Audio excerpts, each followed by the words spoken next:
We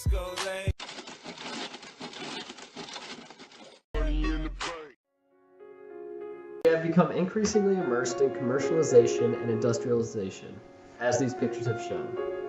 We seem to have forgotten the true beauty and importance of our Earth, from the beautiful coastlands to the awe-inspiring animals. So the Earth asks us,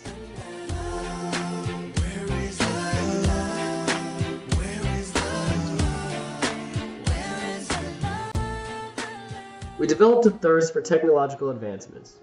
This epitomizes the technosphere, which is a way of controlling the functioning of the planet for the benefit of the human at the expense of other modes of beings.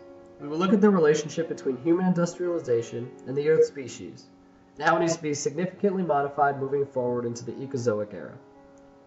Our beautiful world has slowly tumbled into a fixation on the well-being of the human rather than the community of life. However, what we seem to forget is without this community, we have nothing.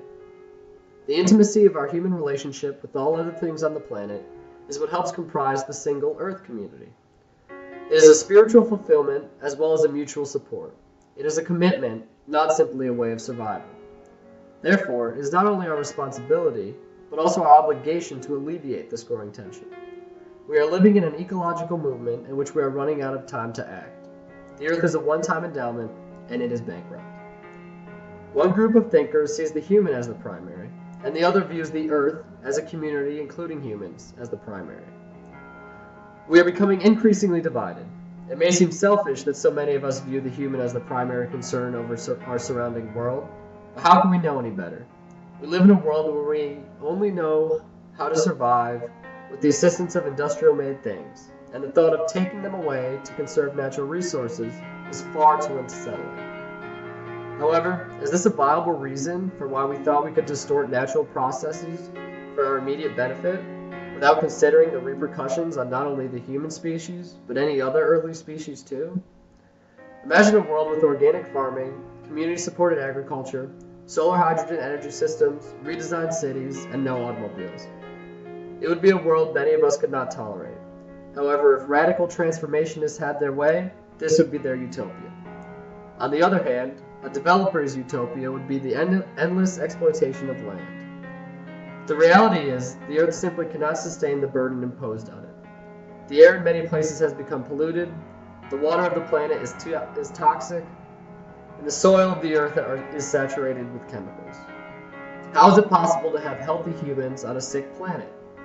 The issue is rather large, though.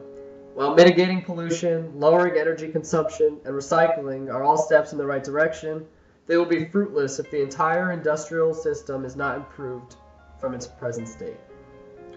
Developing an industrial world has yielded its benefits. In addition to giving us the ability to become faster, more efficient workers, it has also provided us with the rare opportunity to supply an abundance of jobs worldwide. However, looking at the economic perspective is difficult, because the human economy cannot flourish unless the Earth economy is thriving too. Coming up with a way in which we can possibly make the technologically, industrially, and commercially based human function compatible with the integral functioning of other life systems on the planet is a tremendous challenge. When the human community, Earth community, and universe community are not integrated, the forces of the planet become mutually destructive. Now that we've examined the human-ignited industrialization and commercialization, its effects on the Earth, and scope of the consequences, we can actually move forward and make changes. The future is one that will be experienced by all things together as one. Let's make it the best future possible.